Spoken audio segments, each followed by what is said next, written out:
नमस्कार, मेरा नाम भाऊ तोरसेकर। आप देख रहे हैं प्रतिपक्ष।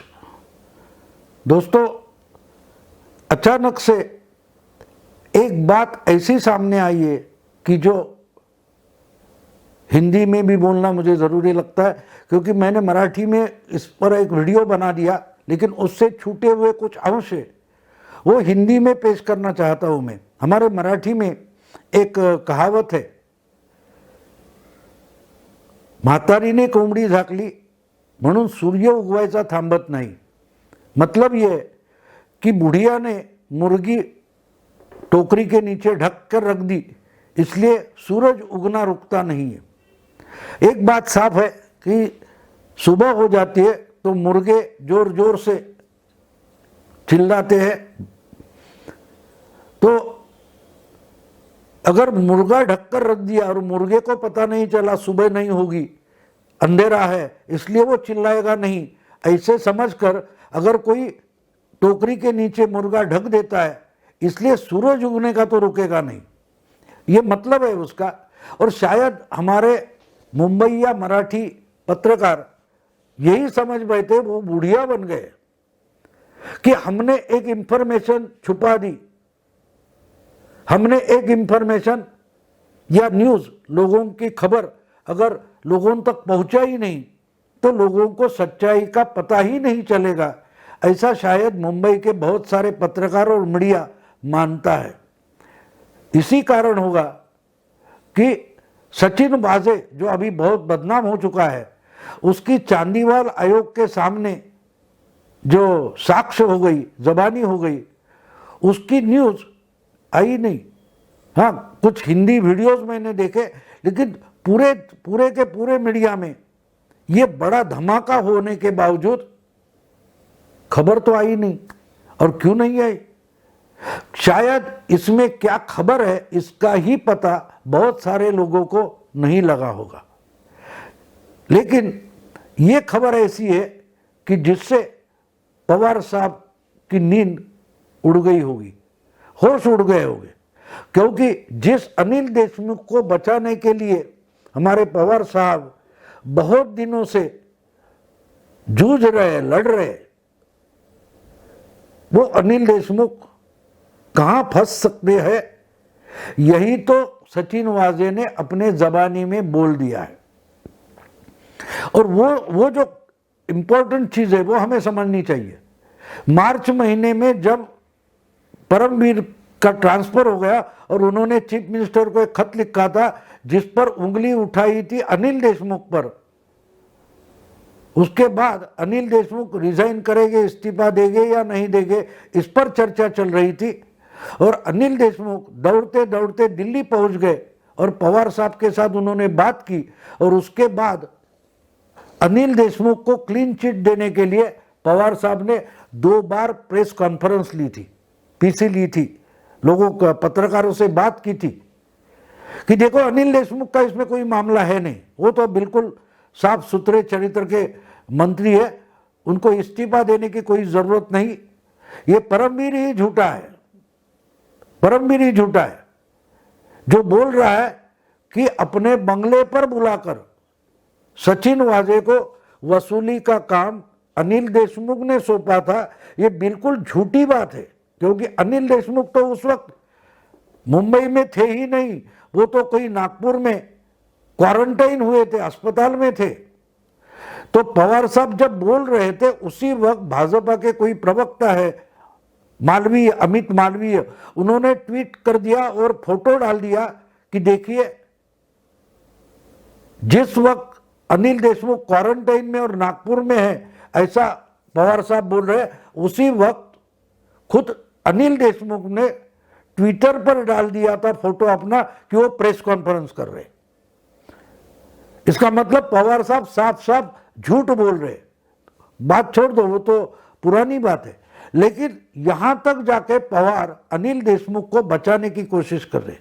इसके बाद जो कुछ ड्रामा हुआ वो आप जानते, बहुत महीने से खुद परमवीर गायब थे, बोला जाता था वो प्रदेश भाग गए, अनिल देशमुख भी गायब थे, उनके सामने जो ईडी का समन्स आया था उसका जवाब देने व जबानी देने अनिल देशमुख नहीं पहुंच रहे थे, वो इस कोर्ट से उस कोर्ट में अपने वकीलों को भगा रहे थे। आखिर में 1 नवंबर को यानी 4 हफ्ते पहले अनिल देशमुख अचानक ईडी के सामने हाजिर हो गए और उनको अरेस्ट हो गई है। और उसके बाद पवार साहब के होश उड़े, होश उड़े। और अभी भी नागपुर में जाकर पवार साहब ने मोदी सरकार को धमकी दी है, शाप वाणी का उच्चार किया है कि अनिल देशमुख जितने दिन जेल में रहेंगे उसके 1-1 घंटे का 1-1 मिनट का हिसाब देना पड़ेगा, सूद समेत इसकी वसूली होगी। इतना गुस्सा पवार साहब हो गए। लेकिन पवार साहब ने जो सब कोशिश की है, उनके होश उड़ा देने वाली जबानी सचिन वाजे ने चांदीवाल आयोग के सामने दे दी है। आपको मालूम है, चांदीवाल आयोग तो परमबीर को फंसाने के लिए ही महाराष्ट्र सरकार ने, महाविकास आघाड़ी सरकार ने अपॉइंट किया है। किसी भी तरीके से परमबीर को फंसाना है, क्योंकि परमबीर ने महाविकास आघाड़ी सरकार और उनके होम मिनिस्टर को फंसा दिया है। और अकेले अनिल देशमुख होम मिनिस्टर जो थे उनको फंसाया नहीं है, बहुत सारे महाविकास आघाड़ी के जो मंत्री है, उनका कारोबार है, उसको भी परमबीर के एक लेटर ने फंसा दिया है। अब इसी परमबीर को फंसाने के लिए पहले तो महाराष्ट्र की महाविकास आघाड़ी सरकार ने जो डायरेक्टर जनरल पुलिस है संजय पांडे, उनको बताया था कि आप इनकी इंक्वायरी करो। लेकिन उन्होंने तो अपना पल्ला झाड़ लिया, क्योंकि परमबीर ने तो संजय पांडे जो महाराष्ट्र के पुलिस डीजीपी है उनको ही फंसा दिया। उनके साथ व्हाट्सएप पर कुछ चर्चा की और उस चर्चा को ही सबूत के तौर पर कोर्ट में पेश कर दिया कि मेरा लेटर और मेरी कंप्लेंट और मेरी याचिका पीछे लेने के लिए मुझ पर महाराष्ट्र सरकार दबाव बना रही है। महाराष्ट्र के पुलिस महासंचालक जो है, डीजीपी है संजय पांडे, मुझे प्रेशराइज कर रहे हैं कि अगर याचिका नहीं ले ली पीछे तो महाराष्ट्र की सरकार, महाराष्ट्र के राजनेता जो सत्ता में बैठे वो तुमको फंसा देंगे और तुम लड़ नहीं पाओगे। ऐसी धमकी डायरेक्टर जनरल पुलिस परमबीर को दे रहे। ऐसा व्हाट्सएप चैट जो है वो कोर्ट के सामने लाया गया, तो संजय पांडे ने अपना पल्ला झाड़ लिया, भैया मैं तो परमबीर की इंक्वायरी नहीं करूंगा। तो फिर परमबीर को फंसाने के लिए चांदीवाल आयोग की अपॉइंटमेंट हुई है और वो चांदीवाल आयोग के सामने परमबीर आते नहीं, इसके लिए उन पर नॉन बेलेबल वारंट निकाला गया था, ये तो सब आपको मालूम है। लेकिन उसी चांदीवाल आयोग के सामने सचिन वाजे को लाया गया, जो इस सब मामले की जड़ है। एक्चुअली वसूली किसने की? तो माना जाता है कि सचिन वाजे ही वसूली एजेंट था। और ये सचिन वाजे चांदीवाल आयोग के सामने आया तो अनिल देशमुख की वकील है अनीता कैस्टेलिनो, उन्होंने सचिन वाजे से पूछा, जो जो सवाल पूछे उसके जवाब सचिन वाजे ने दे दिए। और सचिन वाजे ने उसमें बोल दिया है कि परमबीर ने मुझे वसूली का काम नहीं सौंपा था, उल्टे परमबीर ने मुझे सलाह दी थी कि भैया इस झंझट में मत पड़ो, ऐसा कुछ भी गैर कानूनी काम मत करो, ऐसी सलाह परमबीर ने दी थी। माने कि परमबीर को क्लीन चिट सचिन वाजे दे रहे। लेकिन उसी जबानी में सचिन वाजे जो बोल रहे हैं वो पूरी की पूरी महाविकास आघाड़ी, शरद पवार की पार्टी, उनके नेता, सबके लिए बहुत डेंजरस स्टेटमेंट अपने जबानी में सचिन वाजे ने किया है। सचिन वाजे चांदीवाल आयोग के सामने अनिल देशमुख के जो वकील है अनीता कैस्टेलिनो, उनके सवाल का जवाब देते हुए बताते हैं कि परमबीर ने तो मुझे कोई गैर कानूनी काम करने के लिए नहीं कहा, लेकिन बहुत सारे लोग हैं जिन्होंने मुझसे गैर कानूनी काम करने को बताया था और करवा लिए थे, जबरदस्ती मुझ पर की गई और मुझसे गुनाह करके लिए गए। अब यहां हमें एक बात समझनी है, ये कौन है, किसने सचिन वाजे से पाप कर्म करके लिया है, कौन सा काम करके लिया है। तो यहां हमें समझना जरूरी है कि बार बार पवार साहब यशवंतराव चव्हाण सेंटर जो है वहां परमवीर को भी बुलाते थे। बहुत सारे महाराष्ट्र सरकार के अधिकारी जो है उनको पवार साहब बुलाते थे और सूचना देते थे। आज भी आप टीवी पर जो परमवीर कहीं से निकल रहे हैं और अपने कार में जाकर बैठ रहे, वो पिक्चर रिकॉर्डिंग देखते हैं, वो चव्हाण सेंटर की होती है। वो ऐसे ऐसे चलकर आते हैं, निकलकर सीढ़ियां उतर कर आते हैं और गाड़ी में बैठ जाते हैं। वो चव्हाण सेंटर का पिक्चर है जहां वो पवार साहब को मिलने गए थे। उसके बाद भी पवार साहब बहुत सारे अधिकारियों से मिलते रहे।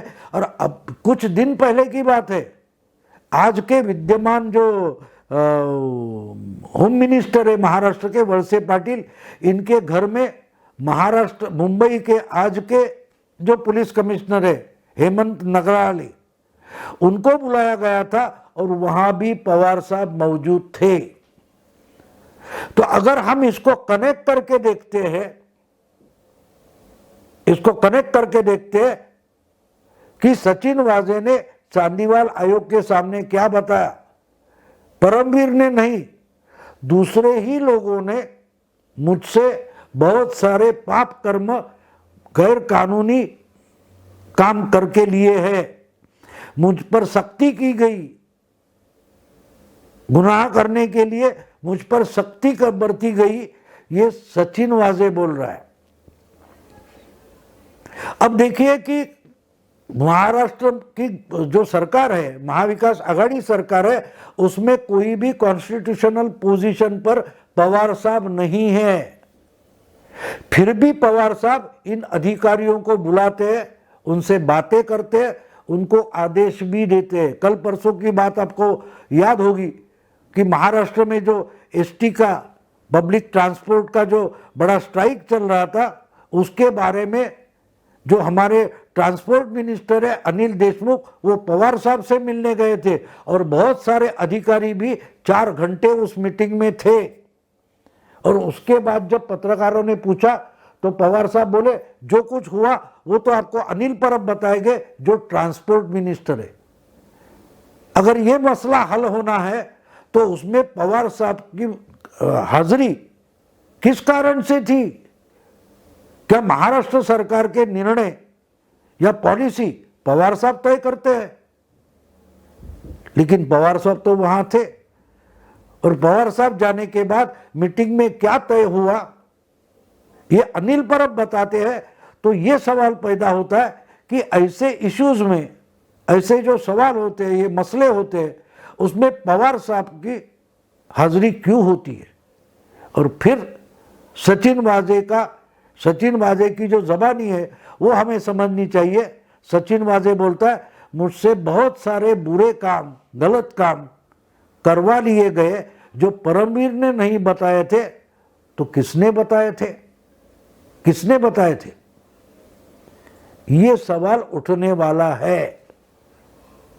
अनिल देशमुख तो फंसे, लेकिन क्या सचिन वाजे कल परसों उठकर सीधे पवार साहब पर उंगली उठाने वाला है?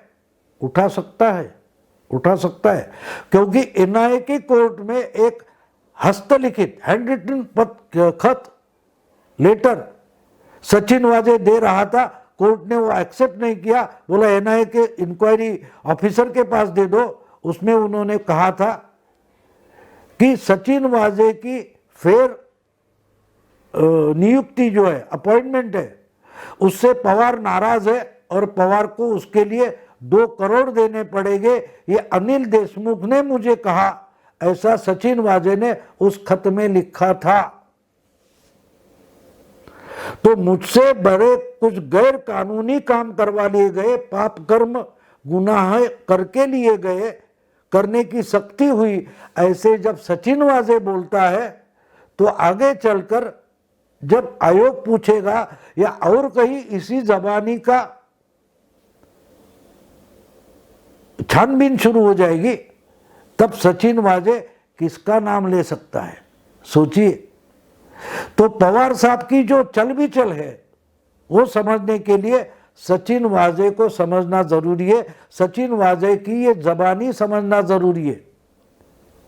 कल शायद जिसके नाम सचिन वाजे लेने वाला है उसमें मेरा तो नाम नहीं, ये पवार साहब जरूर सोचेंगे, जरूर सोचेंगे, इसलिए उनके होश आज उड़ गए होंगे। अनिल परब का तो नाम उन्होंने ले लिया है, सचिन वाजे ने पहले ही उस खत में अनिल परब का नाम ले लिया है कि इनसे कुछ कॉन्ट्रैक्टर है, ठेकेदार है, उनसे वसूली करो, ये अनिल परब ने बताया था, ये तो सचिन वाजे बोल गए। लेकिन चांदीवाल आयोग के सामने की जबानी में अनिल देशमुख के वकील के सवाल का जवाब देते हुए सचिन वाजे ने बोला है कि दूसरे लोगों ने मुझसे गैर कानूनी काम कर लिए हैं, क्या उसमें पवार साहब का नाम आने वाला है? सचिन वाजे क्या उनका नाम लेने वाला है? ये सोच भी पवार साहब की नींद उड़ाने वाली हो सकती है। तो इसलिए मैंने ये वीडियो आपके सामने पेश किया कि सचिन वाजे ने पवार साहब की नींद उड़ा दी है, होश उड़ा दिए। दोस्तों, अगर ये वीडियो आपको पसंद आया तो लाइक कीजिए, शेयर कीजिए और प्रतिपक्ष को सब्सक्राइब कीजिए। नमस्कार।